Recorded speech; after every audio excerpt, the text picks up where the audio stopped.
بسم اللہ الرحمن الرحیم۔ حضرت عیسیٰ علیہ السلام کا معجزہ۔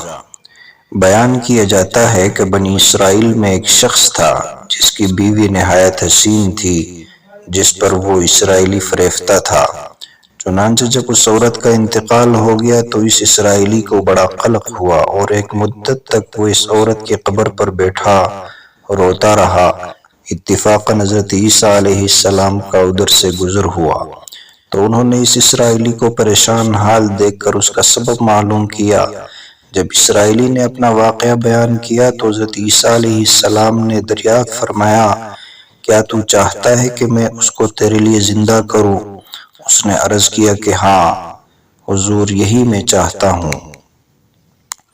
چنانچہ جب حضرت عیسیٰ علیہ السلام نے اس قبر کے مردے کو آواز دی تو قبر سے ایک حبشی غلام، جس کے ناک کے نتنوں، آنکھوں اور جسم کے دوسرے سوراخوں سے آگ کی لپیٹیں اٹھ رہی تھی، حضرت عیسیٰ علیہ السلام کو دیکھتے ہی غلام نے کلمہ پڑھا کہ لا الہ الا اللہ عیسیٰ روح اللہ۔ اسرائیلی نے یہ دیکھ کر عرض کیا، حضور مجھ سے غلطی ہو گئی، میری بیوی کی قبر تو دوسری ہے۔ یہ سن کر حضرت عیسیٰ علیہ السلام نے حبشی کو حکم دیا کہ تم اپنی قبر میں واپس ہو جاؤ۔ چنانچہ وہ مردہ ہو کر گر گیا اور اس کی قبر کو مٹی سے چھپا دیا گیا۔ پھر حضرت عیسیٰ علیہ السلام نے اس دوسری قبر کی جانب توجہ فرمائی اور حکم دیا کہ اے صاحب قبر، اللہ کے حکم سے زندہ ہو جا۔ چنانچہ قبر پھٹی، اس سے ایک عورت سر سے گرد چاٹتی ہوئی باہر آ گئی، جس کو دیکھ کر اسرائیلی بولا کہ یا روح اللہ، میری بیوی یہی ہے۔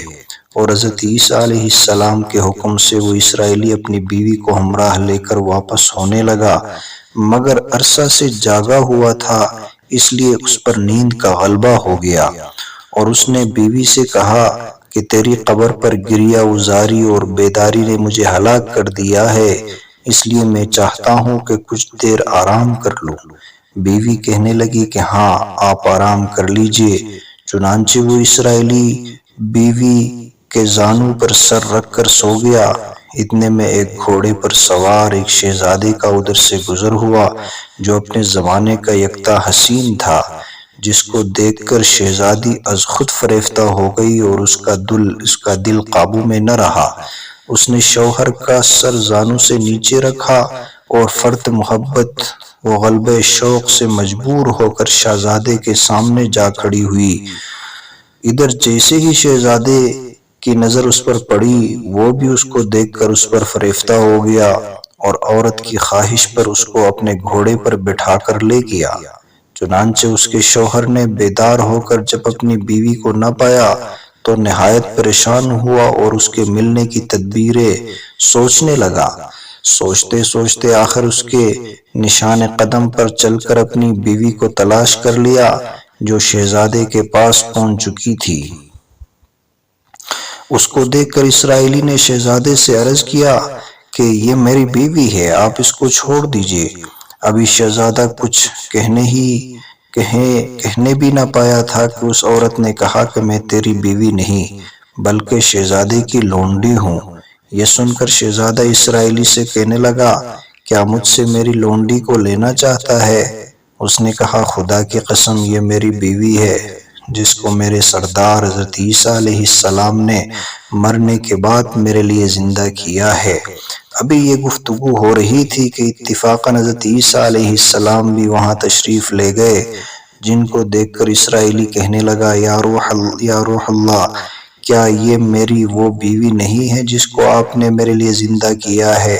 حضرت عیسیٰ علیہ السلام نے فرمایا کہ ہاں یہ وہی ہے۔ یہ سن کر عورت کہنے لگی، یا روح اللہ، یہ شخص جھوٹا ہے، میں تو اس شہزادے کی لونڈی ہوں۔ حضرت عیسیٰ علیہ السلام نے فرمایا، کیا تو وہ عورت نہیں جس کو میں نے اللہ تعالیٰ کے حکم سے زندہ کیا ہے؟ عورت نے کہا، یا روح اللہ، بخدا میں وہ نہیں ہوں۔ اس کے بعد حضرت عیسیٰ علیہ السلام نے فرمایا، جو جان خدا کے حکم سے میں نے تجھے دی ہے اس کو واپس کر دے۔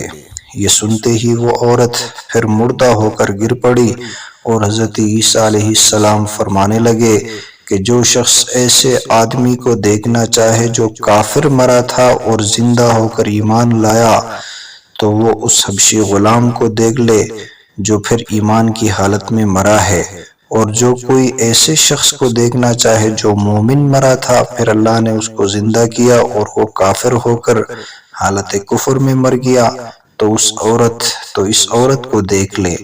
اس واقعے کو دیکھ کر اسرائیلی نے قسم کھائی کہ اب کبھی نکاح نہ کروں گا، اور میدانوں کی طرف نکل گیا جہاں اللہ تعالیٰ کی عبادت میں مصروف رہ کر اسے موت آ گئی۔ اللہ تعالیٰ اس پر رحم فرمائے۔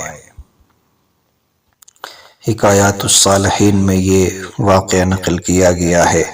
تو اس سے حاصل یہ ہوا کہ نبی اور رسول کے اقرار و انکار کا نتیجہ اس حکایت سے ظاہر ہوتا ہے، اور سبق ملتا ہے کہ کامیابی اپنے نبی صلی اللہ علیہ وسلم کی اطاعت و محبت ہی سے مل سکتی ہے۔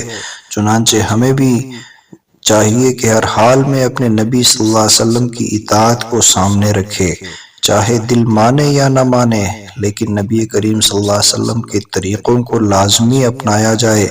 اللہ تعالیٰ اس واقعے سے سبق حاصل کرنے کی ہمیں توفیق عطا فرمائے، آمین یا رب العالمین۔